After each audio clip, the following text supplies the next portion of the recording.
Hello everyone, and welcome to my channel. Today, we're exploring 10 essential cooking verbs related to preparation and cutting. Knowing these verbs will help you follow recipes with ease and cook with confidence. Let's dive in. The first verb is chop. When you chop something, you cut it into small, uneven pieces. This technique is commonly used for vegetables. For example, chop the onions into small pieces before adding them to the soup. Next, we have dice. Dicing is similar to chopping, but it creates small, uniform cubes. This is useful for ingredients that need to cook evenly. For example, dice the carrots into small cubes for the soup.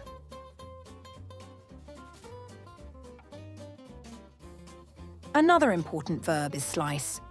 Slicing means cutting food into thin, flat pieces. This technique is commonly used for fruits, vegetables, and bread. For example, slice the tomatoes and place them on a sandwich. Now, let's talk about mince. Mincing means cutting food into very small pieces, usually garlic, herbs, or meat. For example, mince the meat finely before adding it to the pan. Moving on, we have peel. Peeling means removing the outer skin of fruits or vegetables. This can be done using a knife or a peeler. For example, peel the potatoes before boiling them.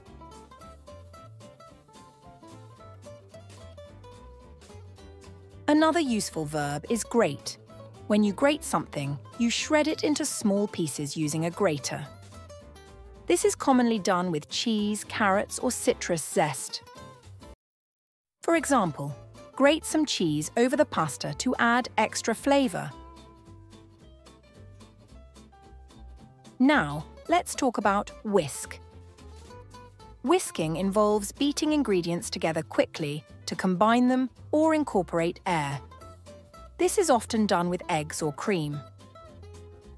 For example, whisk the eggs until they become light and fluffy.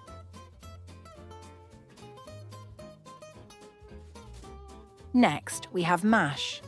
Mashing means crushing food into a soft, smooth texture.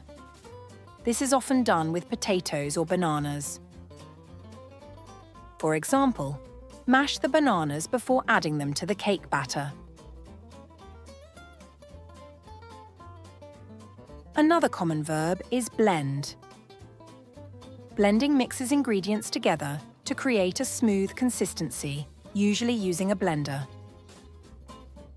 For example, blend the fruits and yogurt to make a creamy smoothie.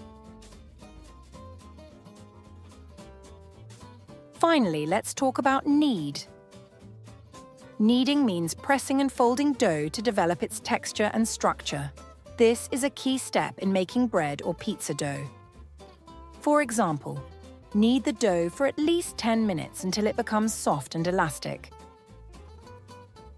These 10 verbs are essential in the kitchen. Whether you're chopping vegetables, whisking eggs, or kneading dough, mastering these actions will help you cook with confidence. Thank you for watching. I hope you enjoyed this lesson. See you again soon.